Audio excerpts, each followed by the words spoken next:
Hello viewers, কেমন আছো? তো আশা করছি সবাই ভালো আছো। আর চলে এসেছি আজকে একটা নতুন এবং ইউনিক রেসিপি নিয়ে। একদম দেখতে পাচ্ছ, ভেন্ডির ঝালদা। আর আজকের এই রেসিপিটা একদমই পুরো ইউনিক। তোমরা দেখতে থাকো, অবশ্যই ভালো লাগবে। আর ভালো লাগলে অবশ্যই ভিডিওতে লাইক করো। চ্যানেলে নতুন হলে চ্যানেলটা সাবস্ক্রাইব করো। বাই দ্য ওয়ে, আমি মনোজ। আর তোমরা দেখছো মনোজের রান্নাঘর ইউটিউব চ্যানেল। তো চলো শুরু করছি আজকের এই ইউনিক একটা রেসিপি, ভেন্ডির ঝালদা। এটা পুরো একদম বেঙ্গলি স্টাইল। আর ভাত পুড়ে যাবে, একদম পুড়ে যাকে বলে। তো সবার প্রথমে আমি এখানে 500 গ্রাম মতন ভেন্ডি নিয়ে নিয়েছি। তো এই যে দেখতে পাচ্ছ, এবার ভেন্ডির দুটো সাইড আমি শুধু কেটে নেব। আর পুরো ভেন্ডিটাই গোটা গোটা থাকবে। তো চলো, আমার ভেন্ডি যে কাটা কমপ্লিট হয়ে গেছে দেখতে পাচ্ছ। এবার এই ভেন্ডিটাকে একটা পাশে রেখে দিলাম। এবার একটা মিক্সি জারে দেখতে পাচ্ছ 4টে কাঁচা লঙ্কা, অল্প কিছুটা আদা, 1 চামচ কালো সর্ষে, হাফ চামচ গোটা জিরে, হাফ চামচ গোটা ধনে, দুটো শুকনো লঙ্কা, হাফ চামচ মতন হলুদ, আর অল্প সামান্য পরিমাণ কাশ্মীরি লঙ্কার গুঁড়ো। তো এই সবগুলোকে আমি অল্প পরিমাণ জল দিয়ে একটা পেস্ট বানিয়ে নেব। চলো তো পেস্ট বানানো যায়। এবার এখানে আমি কড়াই গরম করে নিয়েছি তেল দিয়ে। এবার দেখতে পাচ্ছ ভেন্ডিগুলোকে আমি সব একদম পুরো একটু কড়া করে, একটু ভালো করে, বেশ সুন্দর করে লাল লাল করে ভেজে নেব। তো চলো এটা আমার ভাজা হোক। তার আগে অল্প সামান্য পরিমাণ নুন আর অল্প সামান্য পরিমাণ হলুদ দিয়ে এটাকে ভাজতে হবে। এই যে দেখো। তো চলো আমি এটাকে ভালো করে সুন্দর করে নেড়ে চেড়ে ভালো করে ভেজে নিই।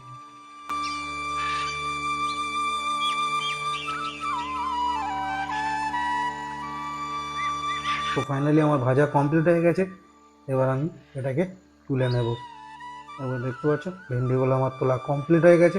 এবার এর মধ্যে অল্প সামান্য করে একটু তেল দিয়ে দেব। এবার এর মধ্যে কিছুটা কালো জিরে ফোড়ন দেব। এবার কালো জিরেটা একটু ভালো করে নেড়েচেড়ে ভেজে নিয়ে এর মধ্যে দিয়ে দিলাম যে পেস্ট আমি বানিয়ে রেখেছিলাম। তো সেই পেস্টটা আমি এর মধ্যে দিয়ে দিলাম। এবং এই যে দেখতে পাচ্ছ মিক্সির বাটি ধুয়ে অল্প করে জল আমি এটা দিয়ে দিলাম।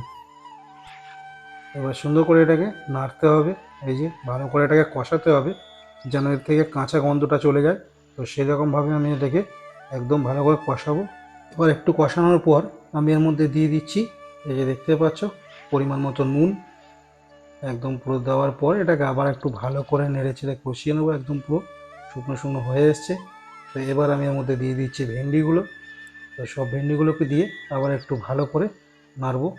ভেন্ডি সেদ্ধ হয়েই আছে, তো আর একটু ভালো করে নেড়ে চেড়ে নিয়ে একদম পুরো ড্রাই ড্রাই হয়ে গেছে, এই যে দেখতে পাচ্ছ। এইভাবে ড্রাই ড্রাই করে নেওয়ার পর এবার আমি এর মধ্যে অল্প সামান্য পরিমাণ জল দিয়ে দেব।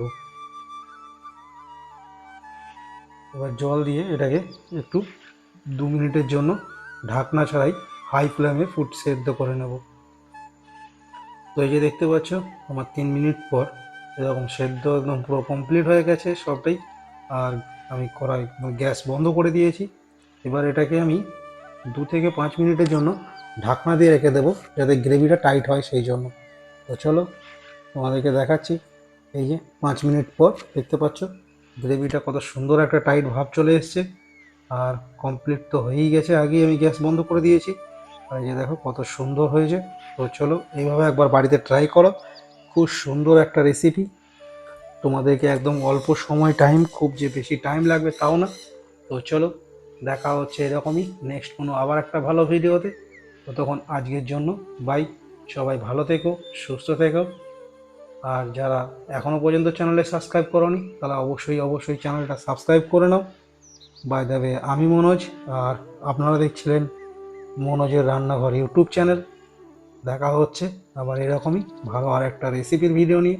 ততক্ষণের জন্য বাই।